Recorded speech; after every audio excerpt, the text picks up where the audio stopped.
왕 중에 왕이시면서도 가장 겸손하게 마국간에서 태어나신 예수 그리스도를 생각할 때 예수 그리스도를 따르는 저희들이 얼마나 주님을 닮아 겸손하게 살아가고 있는지 다시 한번 생각할 수 있는 시간 허락하여 주시옵소서.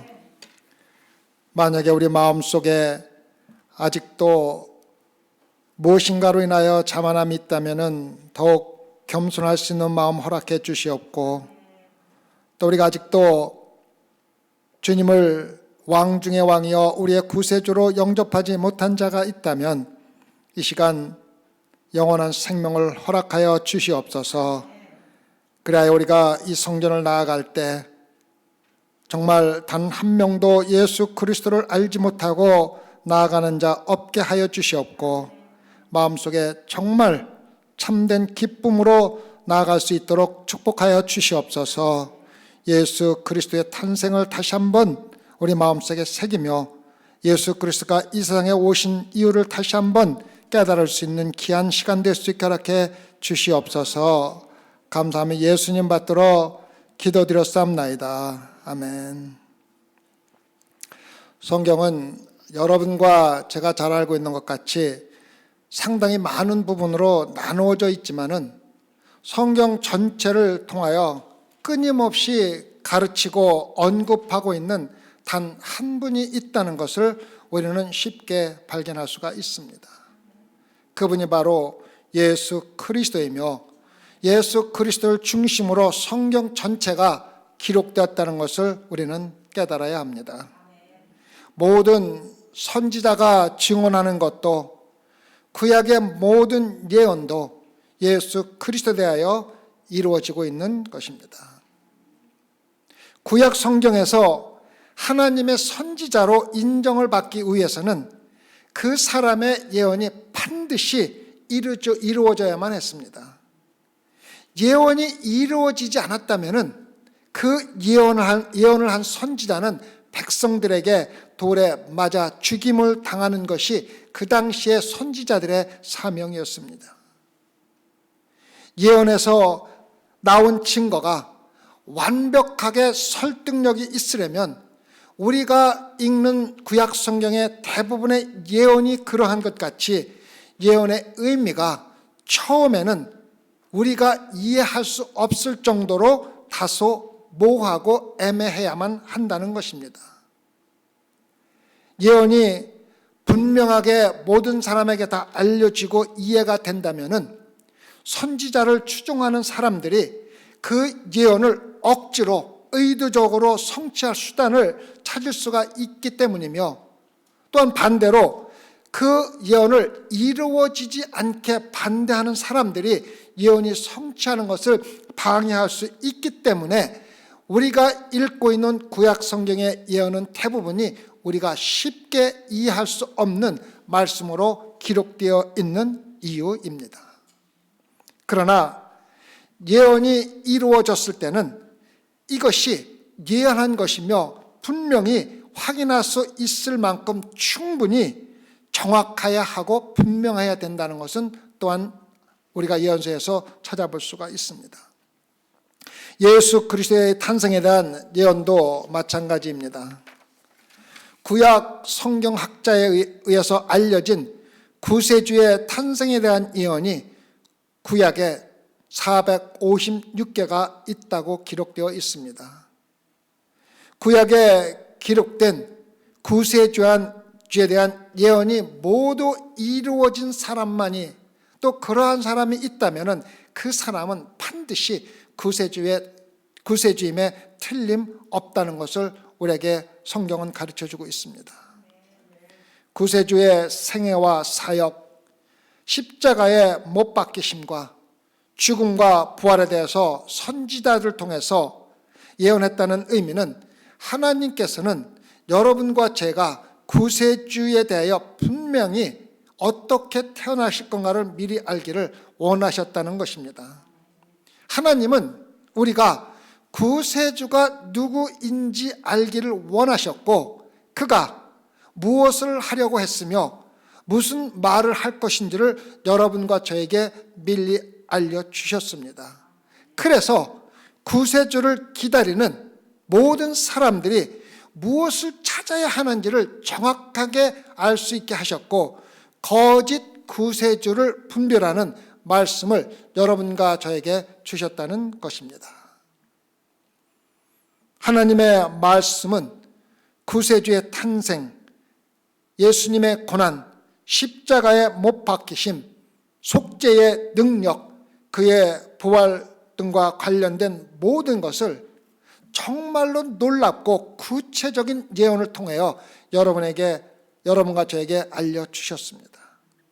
이러한 모든 예언이 이루어진 사람이 구세주이며, 모든 예언이 이루어지는 사람을 찾으라고 그 알려준 이유를 우리에게 말해주고 있습니다. 오늘은 구세주에 대한 예언과 실현, 그리고 각 예언이 가지고 있는 특별한 의미가 있습니다. 그 의미를 다시 한번 말씀드리겠습니다. 첫 번째, 구세주의 동정녀 탄생이 성경에 예언되어 있다는 것은 여러분과 제가 이미 잘 알고 있습니다. 이사야서 7장 14절 말씀을 보면, 그러므로 주께서 친히 징조로 너에게 주실 것이라. 보라, 처녀가 잉태하여 아들을 낳을 것이요 그 이름을 임마누엘이라 하리라. 이 말씀이 예언된 700년 후 천사가 정운한 마리아에게 나타나서 구세주를 잉태할 것을 알려주었고, 그녀의 첫 질문은 당연히 나는 사내를 알지 못하는 처녀인데 어찌 이러한 일이 있으리까가 첫 번째 질문이었습니다. 이 질문에 대한 천사의 대답은 구세주의 동정녀의 탄생입니다. 누가복음 1장 35절입니다. 천사가 대답하여 가로되 성령이 내게 임하시고 지극히 높이신 이의 능력이 너희를 덮으시리니 이러므로 나실 바 거룩한 자는 하나님의 아들이라 일컬으리라. 동정녀 탄생은 단순히 신비스러운 구세주의 탄생을 이야기하는 것이 전혀 아닙니다. 그 안에는 의미가 들어 있습니다. 구세주는 인간으로 태어나야 했지만 아담의 타락한 죄의 본성을 가진 죄인으로 태어날 수가 없기 때문에 구세주의 동정녀 탄생은 우리가 상상했던 것보다 대단히 중요한 사건입니다. 예수님의 동정녀 탄생은 아담의 본성인 죄에 연결되지 않으면서도 동시에 완전한 인간이 될 수 있게 해준 유일한 방법이라는 것입니다. 창세기 3장에 기록된 여자의 후손으로 태어나 사단의 죄를 멸하시는 말씀이 예수 그리스도의 십자가에서 이루어진 것 같이 예수 그리스도는 남자의 후손이 아니라 여자의 후손으로 태어나는 것은 대단히 중요한 것입니다. 따라서 예수님은 완전한 하나님이시며 죄를 전혀 느끼지 않은, 죄를 전혀 갖지 않은 완전한 인간으로 탄생하셨다는 것입니다.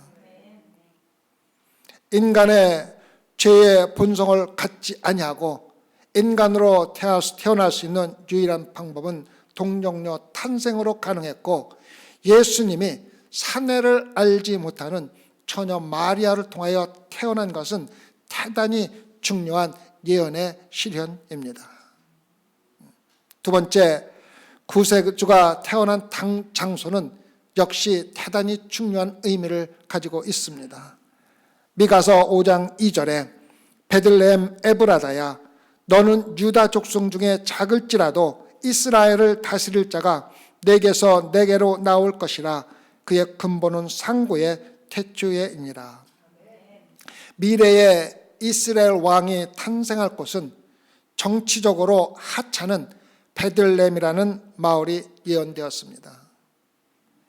에브라다에 대한 언급은 베들레헴이라는 이름의 마을이 반드시 에브라다라는 지방에 있어야 한다는 것을 우리에게 알려주고 있습니다. 이 말은 다른 지방에 있는 똑같은 베들레헴이라는 마을과 혼동하지 않게 하기 위해서 에브라라는 이름을 지정하고 있는 것입니다. 그의 근본은 상부의 태초엔이라는 말씀은 구세주가 창조부터 있었다는 것을 알려주는 것입니다.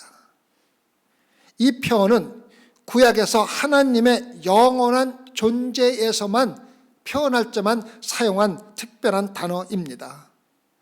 미가는 이스라엘 왕이 영원히 이미 존재하고 있었다는 것을 우리에게 알려주고 있습니다.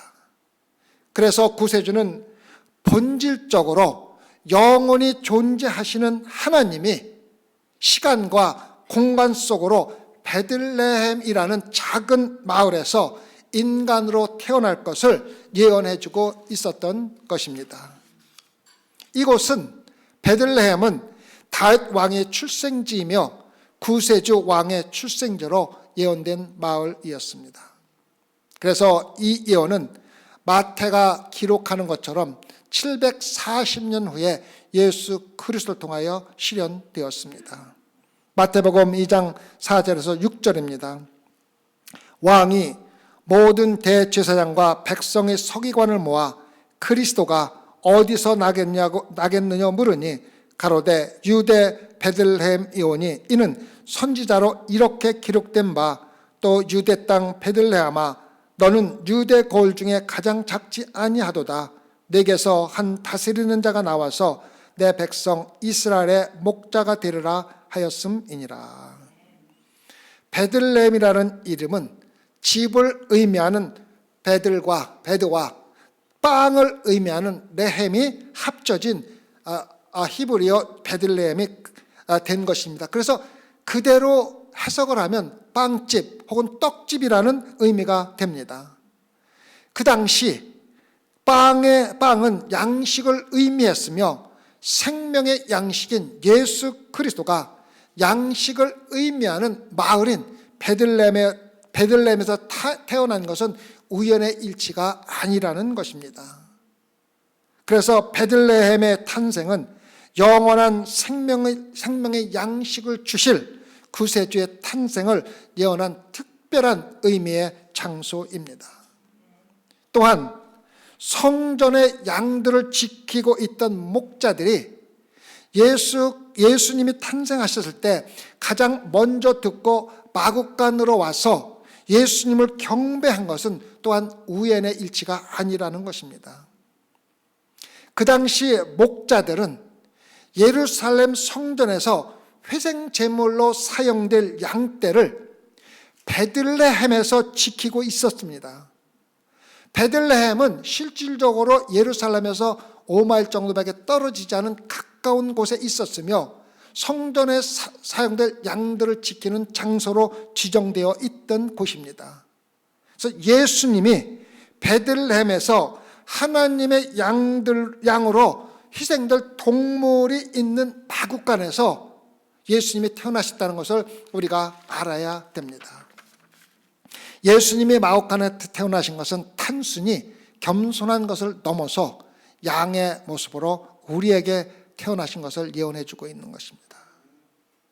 예언의 말씀에 따라 예수님은 희생제물로 사용될 양들에게 둘러싸여서 영원한 희생제물로 베들레헴에 있는 마국간에 태어나신 것은 우연의 일치가 아니라는 것입니다. 세 번째, 구세주의 길을 예비하는 선구자의 탄생이 성경에 예언되었습니다. 구세주보다 먼저 태어나서 구세주의 길을 준비하는 사람이 있을 것이라는 말씀이 예언된 것입니다. 이사야서 40장 3절을 보면 외치는 자의 소리여 가로되 너희는 광야에서 여호와의 길을 예비하라. 사막에서 우리 하나님의 대로를 평탄케 하라. 요한복음에는 세례 요한을 찾아온 유대 종교 지도자들이 요한에게 당신이 누구인지를 묻는 질문에 자신은 구세주의 길을 곧게 하는 자라고 대답을 하고 있습니다. 요한복음 1장 23절에 가로되 나는 선지자 이사야의 말과 같이 주의 길을 곧게 하라고 광야에서 외치는 자의 소리로라 하니라.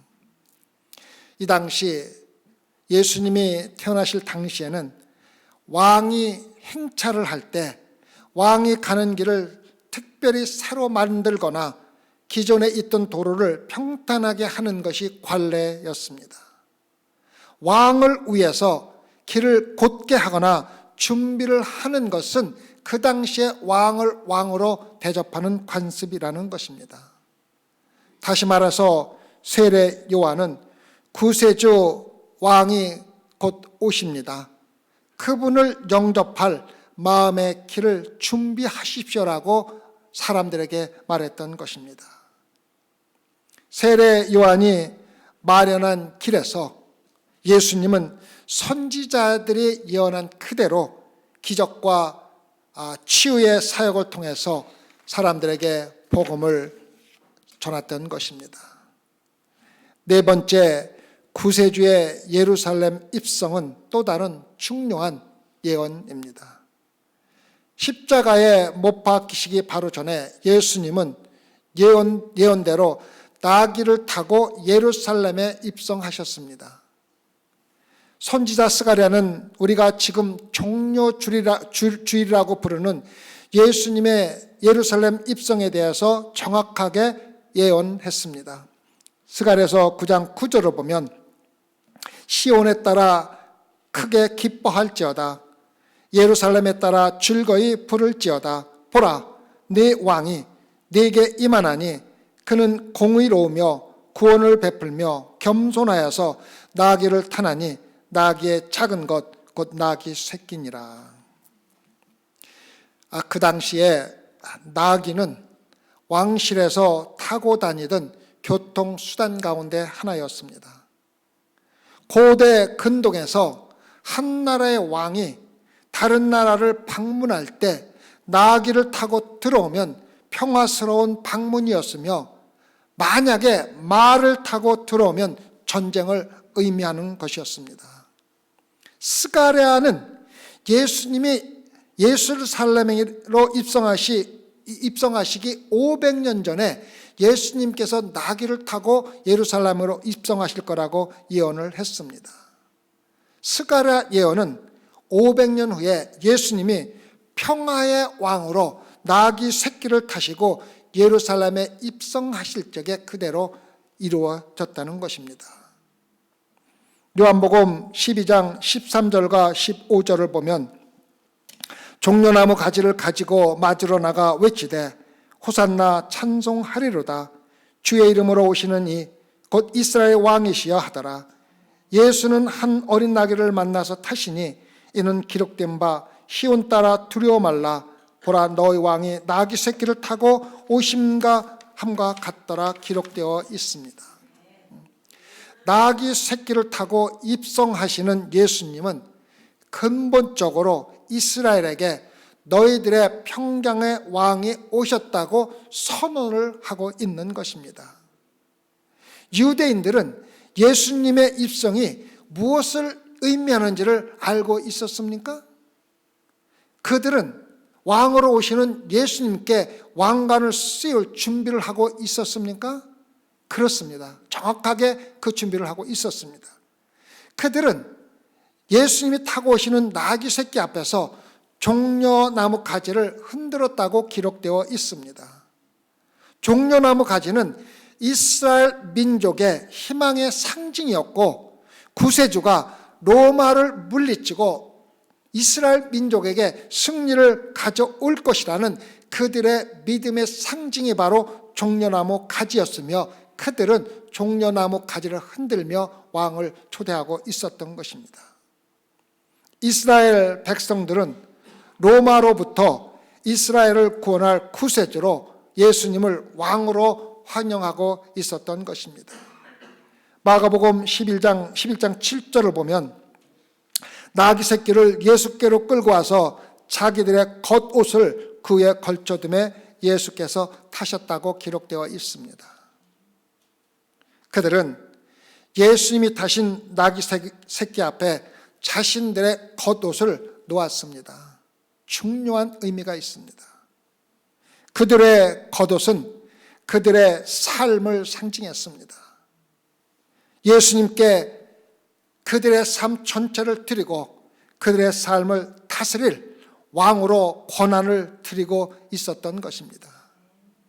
하지만 그들의 호산나 지금 구원하소서라는 외침이 실제로 며칠 후에 그를 십자가에 못 박으라는 외침으로 바뀐 것을 여러분은 기억할 것입니다.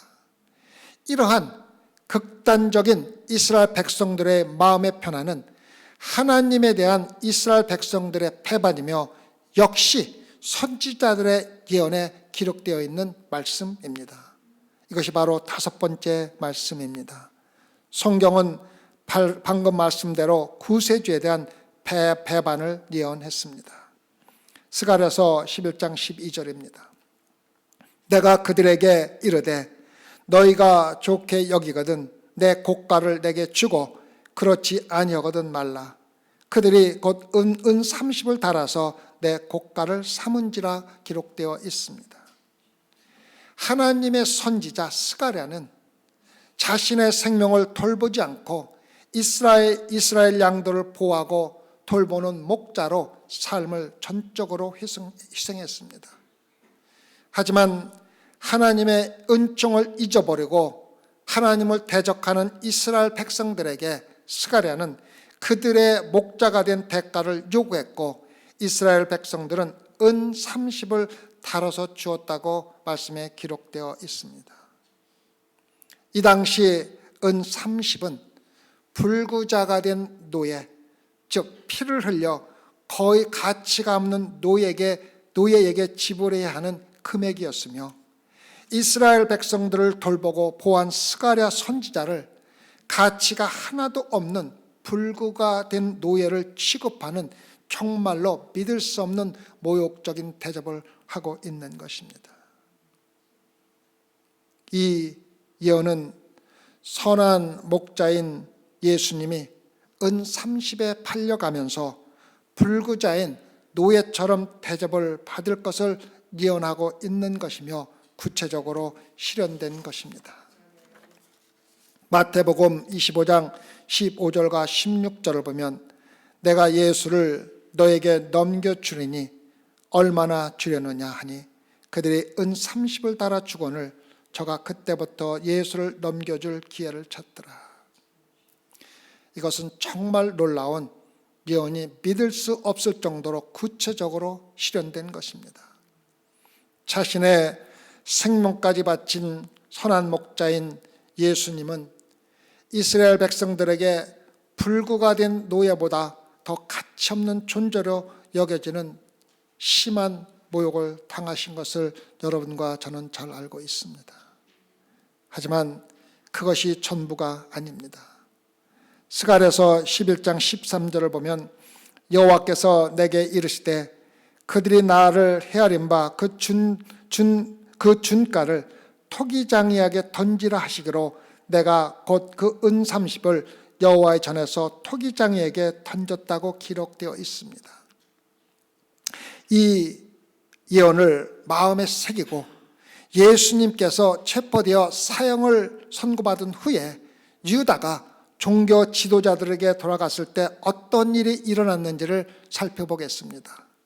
마태복음 27장 4절에서 8절을 보면 가로되 내가 무죄한 죄를 팔고 죄를 범하였도다 하니 저희가 가로되 그것이 우리에게 무슨 상관이 있느냐 네가 당하라 하거늘 유다가 은을 성소에 던져놓고 물러가서 스스로 목매어 죽은지라 대제사장들이 그 은을 거두어 가로되 이것은 핏값이라 성전고에 넣어둠이 옳지 않도다 하고 의논한 후 이것으로 토기장이의 밭을 사서 나그네 모지를 삼았으니 그러므로 오늘날까지 그 밭을 핏밭이라 일컫느니라.